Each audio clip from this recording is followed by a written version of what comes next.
Thank you guys for being here. Again, my name is Timur. Before I was coming here, I told my wife that Georgia feels like home. It's my 10th time being here, and it's remarkable to see how amazingly Georgia is growing in terms of startups. And our goal is the same, right?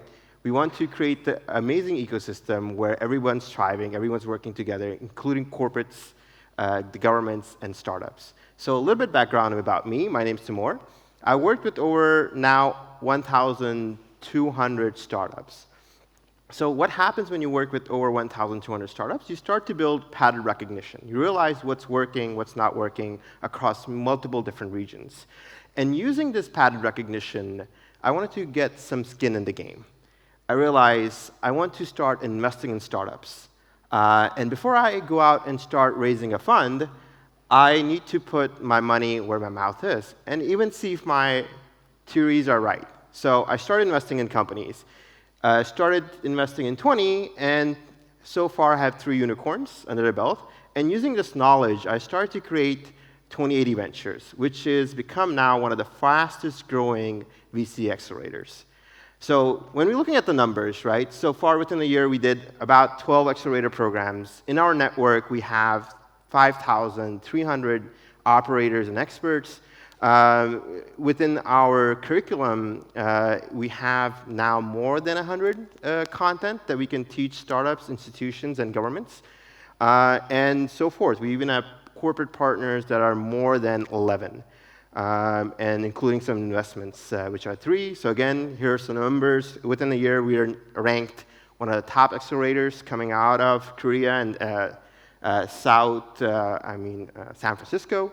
And we have created a great ecosystem, right, which allows us to work with governments across Japan, across Korea, in America. We worked with banks, and we worked with corporates like Hyundai, Foxconn, and Intel.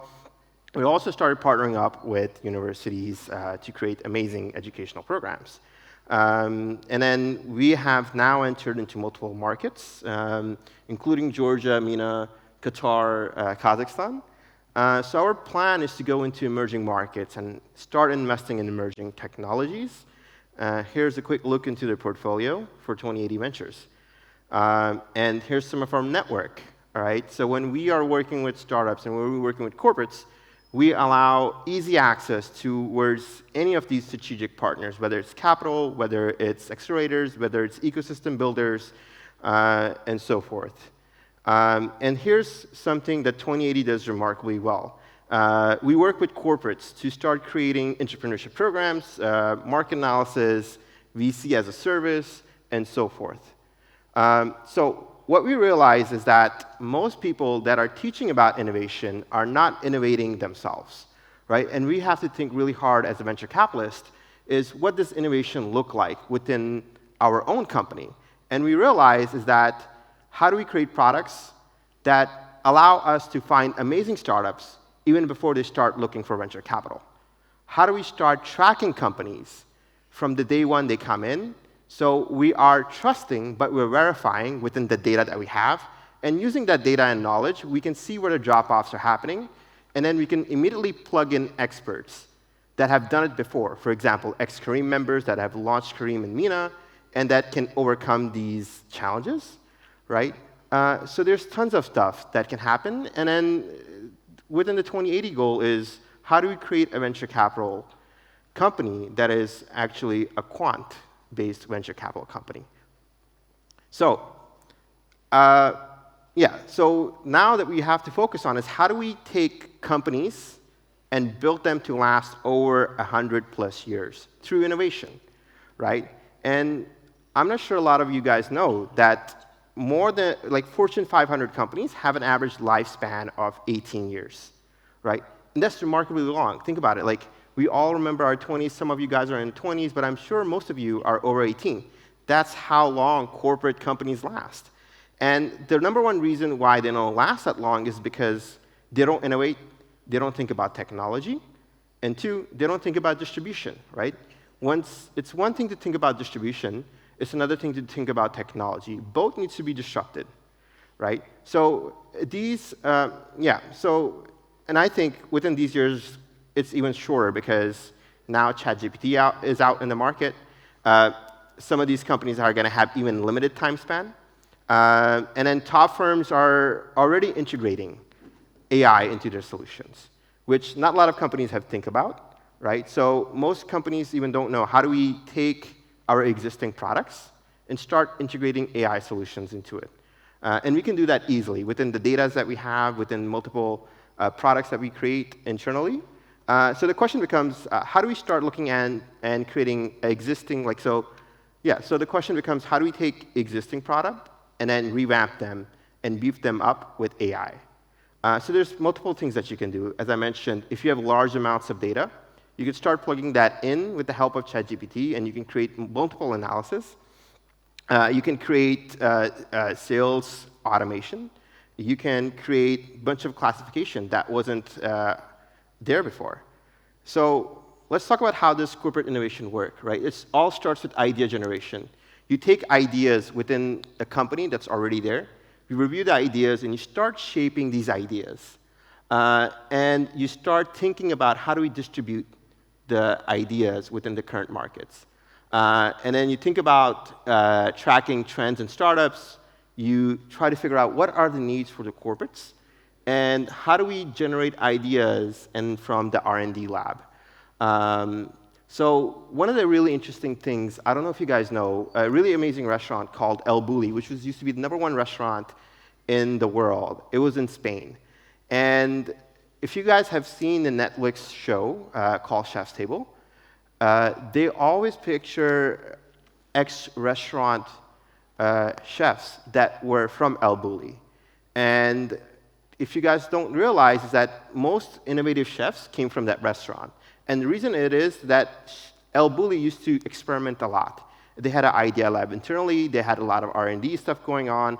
And that's what allowed them to become really remarkable. So the idea is the same. How do we create the idea lab internally within corporation? And that's the question Nike asks, right? What happens when we sell a Nike shoe to everyone in the world? What's next? Everybody has a pair of sneakers for Nike, but what is next, right? So they start doing internal idea innovation, and now in the NFT world, they started buying out NFT games, and then immediately the NFT that's Nike's released started selling out. So again, same thing, sourcing ideas, creating concepts, creating proof of concepts, building MVP, and then thinking about market rollout and scaling, right? So these are the easy things that we could do is start thinking about corporations. What are the existing businesses that they have? How can we start revamping ideas? What can we do? And start churning out products that these companies can start benefiting from.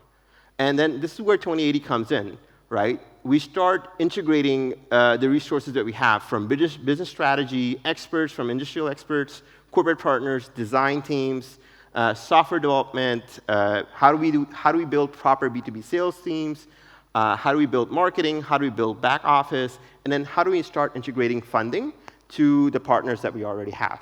So the other thing we need to start thinking about is distribution, right? So all companies are essentially becoming marketing companies, right? So if you look at Red Bull, in a way, never owned the original formula. The formula still exists within the Taiwanese companies, I think, or Thailand company. And all they do is do amazing marketing. That's all Red Bull does. Same thing with GoPro. GoPro became amazing at marketing, right? And same thing with Monster Energy, right? So it's one thing to think about product. It's the other thing to think about distribution.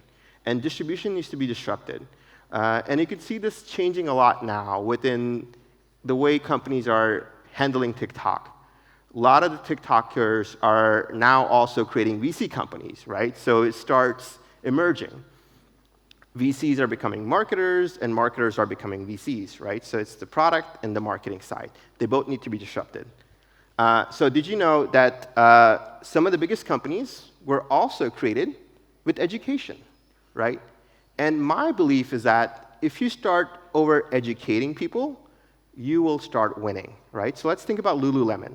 Lululemon started educating people with yoga, right? They started creating classes and then started partnering up with yoga instructors, and that's what allowed Lululemon to become really big. Same thing happened with Paul Mitchell's solutions. So Paul Mitchell is one of the billionaires that designed hair care products. And then he was the only one that was out educating everybody on the latest fashion trends, how do you cut hair, how do you apply different products, right? And it's especially important for products like Photoshop and Adobe Premiere, which have a really high learning curve, right? So internally, you need to start educating.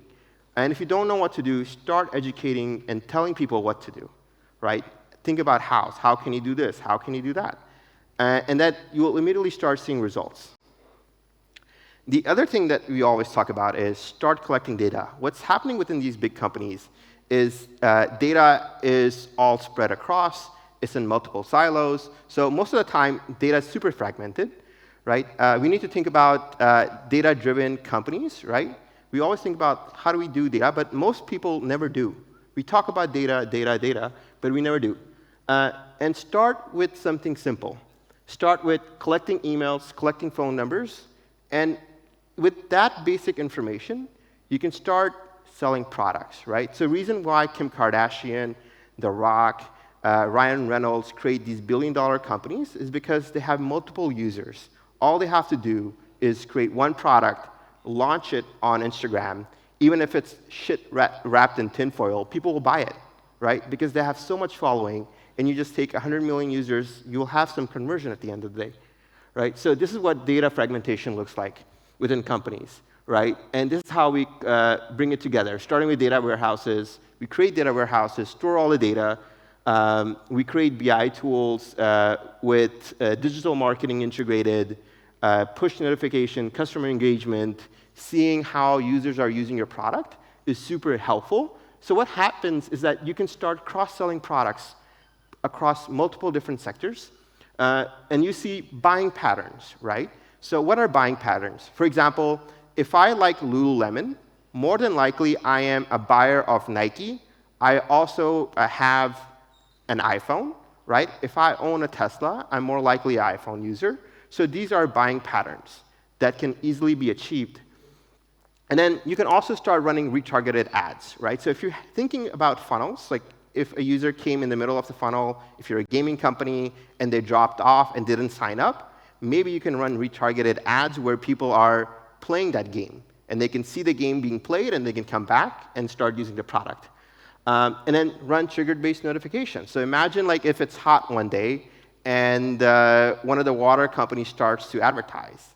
And these are automated processes that are running just because the data start getting to integrate, right?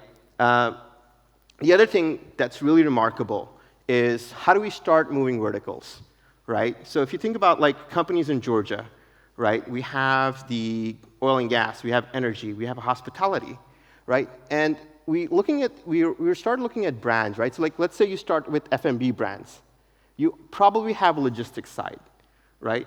And you start moving to logistics.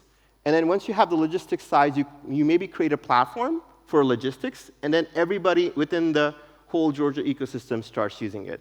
Once you figure out the logistics, maybe you can move to e-commerce. And within the e-commerce, maybe if you have, let's say you own multiple franchises, and you are buying Snoopy, or you're buying Powerpuff Girls to advertise your burger.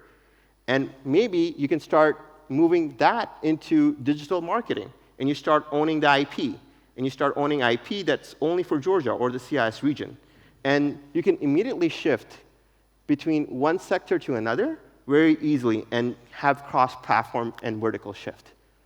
So I don't know if you guys know that Starbucks is one of the largest banks in the world.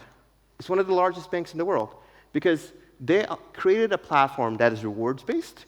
They ask you to put in your money, and that they use that money to start investing on their behalf, right? Banks have the same model. All they're doing is saving your money. You can take it out. And if you're looking by the numbers, right? If you're looking by the numbers, right? PayPal, Silicon Valley Bank, American Express, PayPal, comparing Starbucks is pretty big. It's $1.2 billion. So in a way, it's remarkable what you can achieve by just moving and shifting verticals. So let's talk about hospitality, right? If you're a hospitality group, you run a bunch of hotels, you can immediately start moving into F&B reservations and reservation and wait lists. You can start creating e-commerce platforms. You can create rewards-based platforms. So for example, Visa and MasterCard. So if people start booking from your platform, and they can use the Visa card to create rewards, and then you start partnering up with everybody else in the region, and then these rewards get shared. And there's multiple stuff, right? So each way, you can create billions of dollars of industries or millions of dollars of industries just by switching verticals.